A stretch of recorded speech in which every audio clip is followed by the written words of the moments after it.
UP BEd संयुक्त प्रवेश परीक्षा 2022 में कुछ डिग्रियां ऐसी होती हैं जिन्हें बीएड करने के बाद भी इतना लाभ नहीं हो पाता है जितना उनको डीएलएड या बीटीसी करने का हो जाता है। तो उनके बारे में आपको बताया जाएगा। साथ ही साथ अब तक जो है कितने फॉर्म भरे गए हैं यूपी बीएड के और सब्जेक्ट कॉम्बिनेशन में क्या गलती कर रहे हैं स्टूडेंट्स, उसको लेकर के गंभीरता से बात आप लोगों के साथ की जाएगी, क्योंकि हमने आपको पहले भी समझा था लेकिन उसके बावजूद भी काफ़ी लोगों ने गलतियां की हैं। किस पुस्तकों से तैयारी करनी चाहिए या कौन सी ऐसी पुस्तक है जहां यूपी बीएड एंट्रेंस एग्जाम्स के ज़्यादातर क्वेश्चंस जो हैं आते हैं। तो चीज़ों को समझते हुए वीडियो को लाइक और शेयर कर दें, जो नए दोस्त हैं चैनल को भी सब्सक्राइब कर लें। यहाँ पर बात करते हैं यदि फॉर्मों की संख्या की, तो देखिएगा यहाँ पर आज की डेट है 10 मई 2022 और लास्ट डेट है आपके जो फॉर्म की है वो 15 मई 2022 है। और लेट फीस के बाद आपका जो फॉर्म है ये यानी कि ये मानकर चलिएगा कि आपका जो फॉर्म है ये 20 मई तक आपका हो सकता है। यदि आप जो है बाद में भी फॉर्म करते हैं 15 के बाद, वो भी आपका लेट फीस के बाद हो जाएगा, उसमें चार्जेस आपका ज़्यादा लगेगा। तो कुल मिलाकर के यहाँ तक की बात कर लेते हैं, क्योंकि जब लास्ट डेट होती है तभी ज़्यादा फॉर्म जो है भरे जाते हैं। लेकिन 10 मई तक यदि फॉर्मों की संख्या की बात की जाए तो देखिएगा यहाँ पर जो रजिस्ट्रेशन हुए हैं वो 4,12,000 रजिस्ट्रेशन के आसपास आपके हुए हैं।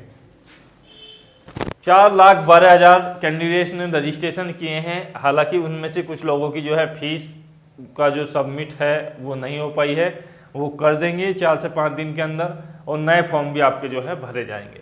तो कुल मिलाकर के अनुमान यही है कि आपके जो फॉर्मों की संख्या है वो 5 लाख के आसपास आपको देखने को मिलेगी इस बार भी 2022 के लिए।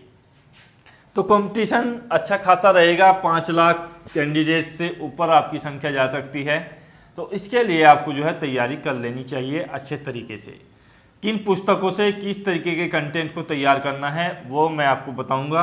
उससे पहले सब्जेक्ट कॉम्बिनेशंस के बारे में आपको बता दूं तो देखिएगा यदि आपने किया हुआ है, सबसे ज़्यादा जो दिक्कत आ रही है वो है बीए वाले कैंडिडेट्स को। तो जिन लोगों ने बीए किया हुआ है या बीएससी किया हुआ है तो फिलहाल तो उनको जो है यहाँ एंट्रेंस एग्जाम्स देना है, उसमें अपना जो है वर्ग सेलेक्ट कर लेना है।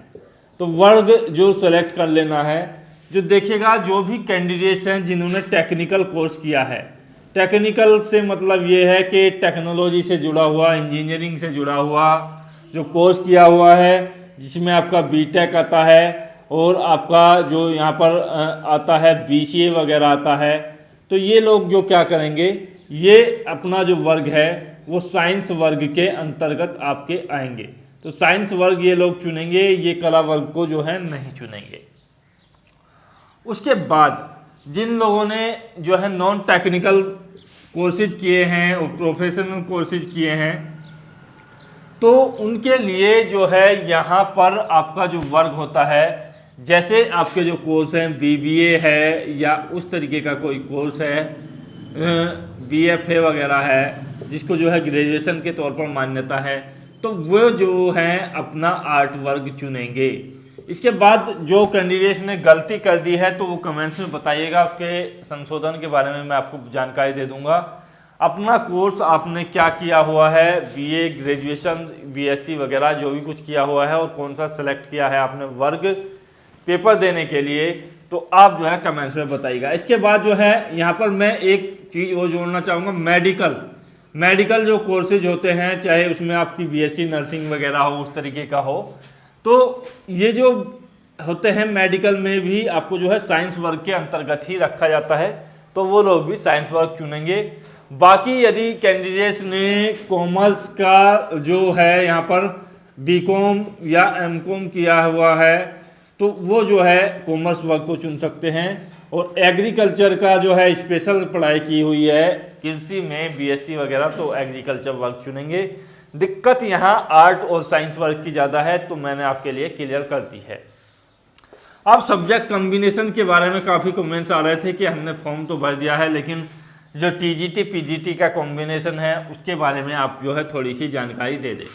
तो देखिएगा जिन लोगों का सब्जेक्ट कॉम्बिनेशन नहीं बन रहा है या आप लोगों को कोई दिक्कत है तो आप जो है कमेंट्स में बताइएगा। मैं उसके लिए आपको जो है यहाँ फिलहाल की डेट में जो संशोधन है वो शॉर्ट में समझा रहा हूँ। तो देखिएगा, ऐसा होता है कि आपने बीए या कोई भी कोर्स आपने किया हुआ है, आपके पास एक सब्जेक्ट है और आपका जो कॉम्बिनेशन है वो नहीं बन पा रहा है। मान लीजिएगा आपको जो है एसएसटी में आपको जो है टीजीटी देना है, तो एसएसटी में टीजीटी के लिए जो है आपके पास 4 सब्जेक्ट होते हैं।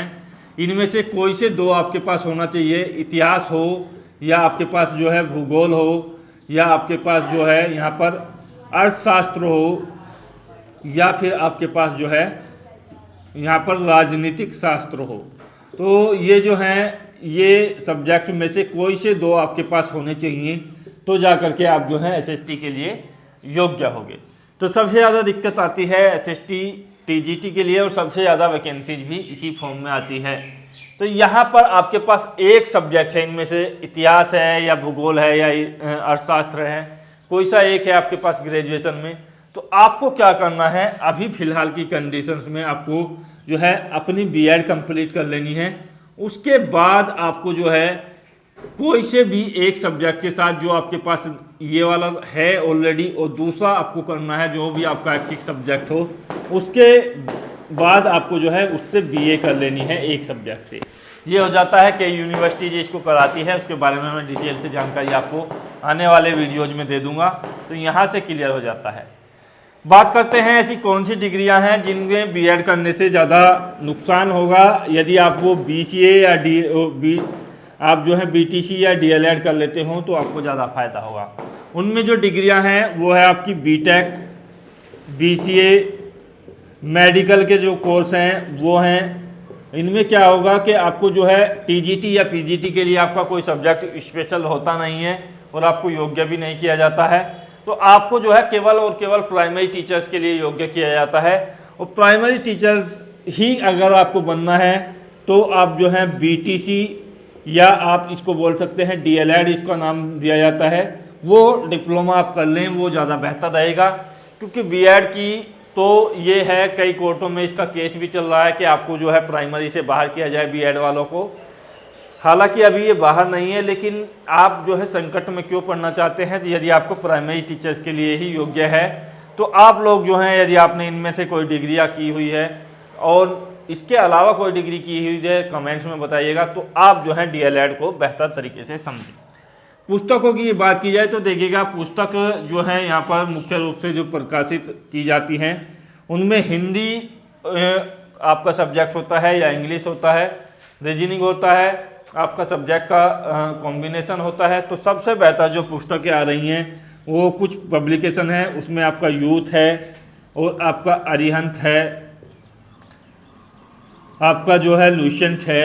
तो इनकी जो पुस्तकें हैं ये काफ़ी अच्छे रिजल्ट दे रही हैं पिछले विगत वर्षों से। तो आप इनमें से किसी पुस्तकों को आप खरीद सकते हैं, उनका कंटेंट अच्छा है, छपाई अच्छी है और समझाने का समझने का तरीका बेहतर है। तो ये पुस्तकें आप जो हैं खरीद सकते हैं। यदि इनमें से कोई भी पुस्तक आपके पास नहीं है कोई दिक्कत नहीं है, आप जो है कंटेंट को आप जो है इंटरनेट से देखेगा और उसी कंटेंट के अनुसार जो है इंटरनेट से भी आप अपने नोट्स बना करके अच्छे तरीके से तैयारी कर सकते हैं। आशा करता हूँ बेहतर वीडियो लगा होगा। जय हिंद, जय भारत, धन्यवाद।